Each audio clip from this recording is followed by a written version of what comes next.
Hai pelajar, saya Cikgu Kartik, Guru Pengajian Perniagaan Pusat Tingkatan 6 SMK Tinggi Sapak, Kuala Lumpur.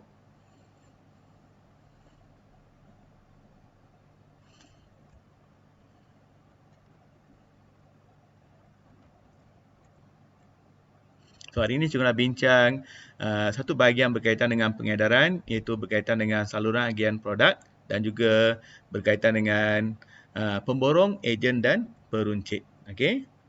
So, berkaitan dengan pengedaran ni merujuk pada proses memindahkan barang. Okey, memindahkan barang daripada pusat pengeluaran pada pengguna di lokasi dan masa yang mereka perlukan. Okey, ingat pelanggan tidak akan beli barang daripada kilang. Pengguna akan beli barang daripada kedai. Jadi, tugas pengedar ni, mereka bantu kita memindahkan barang daripada kilang ke tempat yang pengguna perlukan. Itu tugas pengedaran. Okey.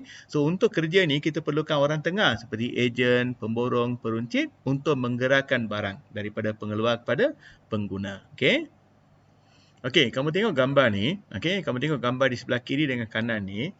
Kalau tak ada orang tengah, nampak berapa banyak aktiviti yang berlaku. Okey, contohnya pengeluar tomato terpaksa menghubungi 4 pelanggan.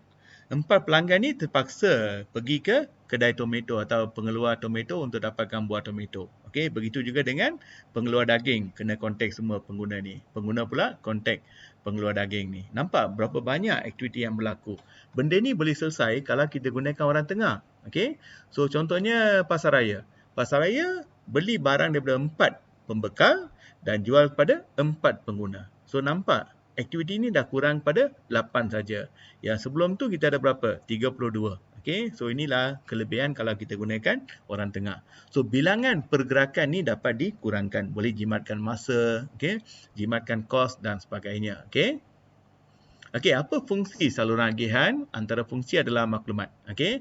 So pengedar atau orang tengah ni, mereka kumpul maklumat tentang pengguna, pesaing dan faktor persekitaran. Mereka beri kepada kita apa maklum balas pengguna. Kenapa pengguna suka, kenapa pengguna tak suka. Okey? Apa bentuk persaingan yang wujud. Apa faktor persekitaran. Apa keadaan sosio budaya. Semua ni, peruncit, pemborong akan beritahu pengeluar. Okey? Pengangkutan. Pemborong ni tolong sediakan transport. Dia tanggung sendiri kos untuk menyediakan pengantaran barang ni. So tak perlu tanggung oleh pengeluar. Pemborong yang menanggung kos ni. Okey. Mereka juga ada menyediakan kemudahan gudang untuk simpan stok. Okey. So pengeluar tak perlu simpan stok banyak. So kerja ni diambil alih oleh pemborong. Promosi. Ada juga pengedar yang buat promosi. Okey, contohnya mencetak katalog, risalah. Okey. Mereka juga menanggung risiko. Okey, contohnya barang yang rosak, barang tak laku, pengedar menanggung risiko. Okey. Perhubungan, mereka cuba komunikasi dengan pembeli prospektif, bagi maklumat tentang barang kita dan sebagainya. Matching, matching maksudnya dia ikut keperluan para pembeli. Contohnya beras kan, ada pengguna yang suka beli 10 kilogram, ada yang suka beli 5 kilogram, ada yang suka beli 1 kilogram. Jadi dia cuba buat matching mengikut keperluan dengan membuat pembungkusan yang sesuai. Okey. Perundingan, mengadakan rundingan dengan pengeluar tentang syarat-syarat, okey, harga, pengedaran dan sebagainya. Dan mereka juga mengadakan kerja akhir. Buat kerja akhir sebenarnya menggrade, membungkus, melabel bagi pihak pengeluar. Contohnya pemilik ladang ayam. Okey, mereka bekalkan telur kepada pemborong. Pemborong beli telur ni secara pukal. Bila sampai ke gudang, dia akan gradekan. Telur grade A, B, C, telur kikis dan sebagainya. So, tugas ni diambil alih oleh pemborong. So, pengeluar tak perlu buat kerja ni. Okey. Next, tingkah laku saluran agihan. Ini berkaitan dengan konflik. Okey, konflik ni ada dua. Konflik mendata dan konflik menegak. Okey, konflik ni berlaku kerana ada pihak yang mengetepikan kepentingan bersama. Mereka pentingkan kepentingan peribadi. Mereka ambil tindakan sendiri menyebabkan ada konflik. Okey. Contohnya konflik mendata ni berlaku di peringkat yang sama. Contohnya pemborong dengan pemborong, ejen dengan ejen. Tengok contoh ni. Pengedar kereta fleet di Serdang merungut pengedar kereta fleet Puchong ni mencuri pelanggannya dengan memberi tawaran harga yang rendah serta melakukan pengiklanan yang agresif di luar kawasan jualan. Maksudnya, pengedar kereta Puchong ni curi pelanggan di Serdang. Mereka buat sales di Serdang atau mereka buka pusat pameran di Serdang. Ini salah kan? Kenapa berlaku keadaan ni? Sebab pengeluar tak pecahkan kawasan dengan betul. Okey. Konflik menegar ni tahap yang berbeza di saluran yang sama. Contohnya pengeluar bergaduh dengan pemborong. Pemborong bergaduh dengan peruncit. Okey, tengok contoh. Sebuah syarikat pengeluaran makanan segera jual terus pada pengguna dengan menggunakan kaedah online. Pada masa yang sama, dia juga menggunakan khidmat pemborong dan peruncit. Tak adil lah. Okay? Sebab tugas ni sepatutnya dibuat oleh pemborong dan peruncit, tapi dia sendiri yang jual barang pada pengguna. Okay? Reka bentur saluran agihan. So, reka bentur ada dua, iaitu menegak dan mendata. Ini merujuk pada bagaimana kita nak gunakan orang tengah untuk mengedarkan barang di pasaran. Okay? Keputusan yang diambil oleh pengeluar. Okay? So, yang menegar ni dapat dibagi kepada 4. Okay? Iaitu saluran 1, saluran 2, saluran 3 dan saluran 4. Ini merujuk pada adakah kita menggunakan orang tengah atau tidak. Okay? Macam saluran 1 ni tak ada orang tengah. Pengeluar jual terus kepada pengguna. Yang saluran 4 ni kita gunakan 3 orang tengah. Itu ejen, pemborong dan peruncit. So, dibagi kepada pemasaran langsung dan pemasaran tidak langsung. Okay?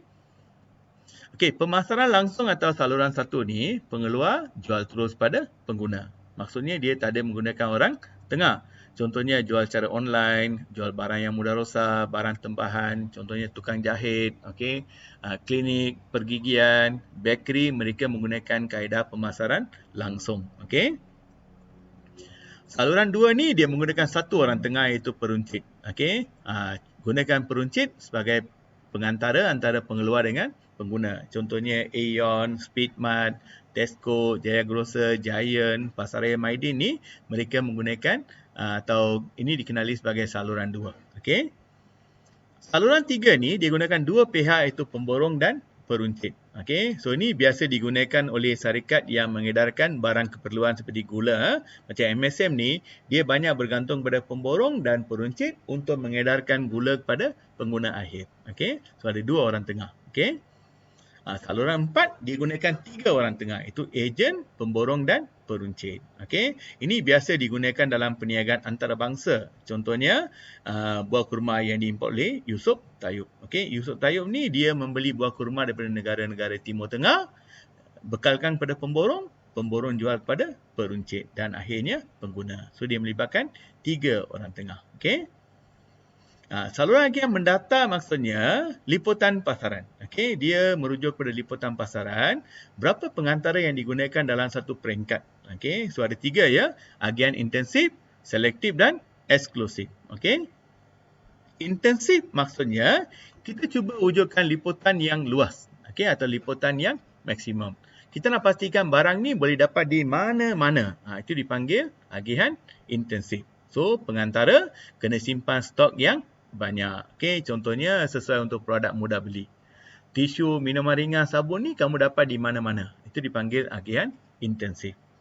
Agihan selektif ni sesuai untuk produk beli belah. Okey, contohnya barang elektrik, perabot, kita limitkan, hadkan pengedaran kepada beberapa orang tengah di satu kawasan geografi. Macam kedai elektrik tak banyak kan berbanding dengan kedai yang menjual barang keperluan. Okey. Ini sesuai untuk produk beli belah ya, perabot, televisyen, all this lah. Eksklusif maksudnya dia hadkan pengedaran pada satu outlet saja dalam satu kawasan geografi. Okey, ini sesuai untuk produk istimewa. Maksudnya di Kuala Lumpur, katakan ada satu kedai saja yang jual barang ni. Okey, di Pahang satu kedai saja yang jual barang ni. Itu dipanggil produk istimewa. Okey. Intensif, produk mudah beli. Selektif, produk beli belah. Eksklusif, produk istimewa. Okey. Okey. So, itu saja untuk kali ini. Harap apa yang cikgu sampaikan ni bantu kamu. Dan jika ada sebarang kemuskilan, bolehlah kamu kemukakan soalan. Cikgu sedia bantu kamu ya. Okey. Itu saja untuk hari ini. Bye pelajar.